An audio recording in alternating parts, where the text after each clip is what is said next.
বটগাছের নিচে নিঝুম সন্ধ্যা। শুরুটা ছিল আর 5টা দিনের মতোই সাধারণ। জামালপুর শহর থেকে গ্রামের দিকে ফিরছিলাম। সময়টা ছিল শীতকাল বা হেমন্তের শেষ, ঠিক মনে নেই, তবে আলো ফুরিয়ে যাওয়ার আগেই বাড়ি পৌঁছানোর তাড়া ছিল। কিন্তু সেদিন যেন প্রকৃতি আমার গতিরোধ করতে চাইল। পথ চলতে চলতে যখন খেয়াল হলো, তখন চারপাশ নিস্তব্ধ, আর গ্রাম্য পথ ধরে সন্ধ্যাটা গাঢ় হয়ে নেমে এসেছে।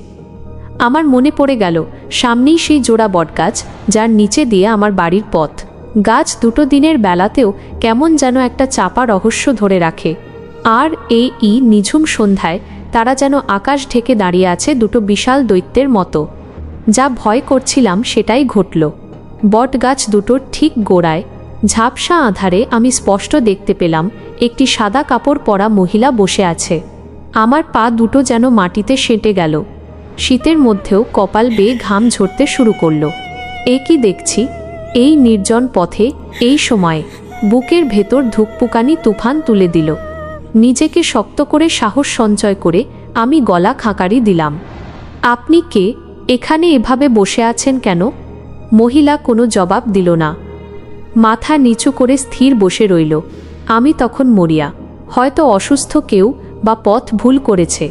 মা, আপনি কি কিছু বলবেন? কোনো সাহায্যের দরকার? আমি দ্বিতীয়বার ডাকলাম। এবারও কোনো সাড়া শব্দ নেই।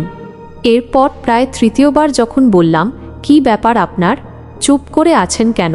তখন সেই মহিলাটি অত্যন্ত ধীরে ধীরে আমার দিকে তাকালো।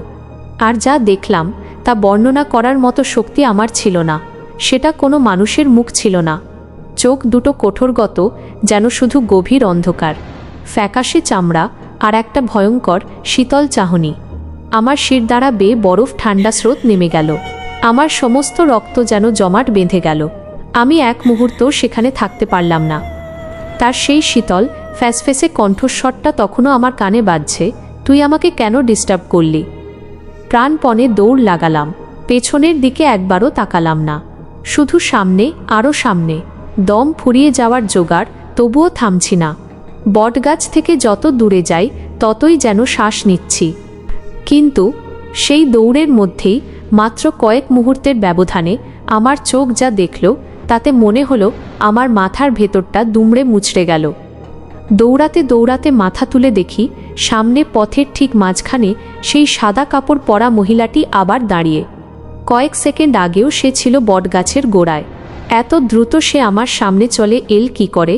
এই চিন্তাটা মাথায় আসার সঙ্গে সঙ্গেই আমার দেহের সমস্ত শক্তি নিমিষে উধাও হয়ে গেল। চারপাশের পৃথিবীটা যেন ঘুরতে শুরু করলো। মনে হলো পায়ের নিচে মাটি নেই। আর কিছু মনে নেই। জ্ঞান ফিরল যখন, তখন আমি ঘরের মেঝেতে শুয়ে আছি। মা মাথায় জল দিচ্ছেন। জ্ঞান ফিরতেই আমি চিৎকার করে উঠেছিলাম, ওই মহিলা, বটগাছ। এরপর সবাই মিলে আমাকে শান্ত করলেন। কেউ আমার কথা বিশ্বাস করল, কেউ হেসে উড়িয়ে দিল। কিন্তু আমি জানি, জামালপুরের সেই জোড়া বটগাছের নিচে আমি যা দেখেছিলাম তা কোনো মানুষের ছায়া ছিল না। সেই রাতের পর থেকে আমি আর কোনোদিন সন্ধ্যাবেলায় ওই বটগাছ দিয়ে একা হাঁটার সাহস করিনি।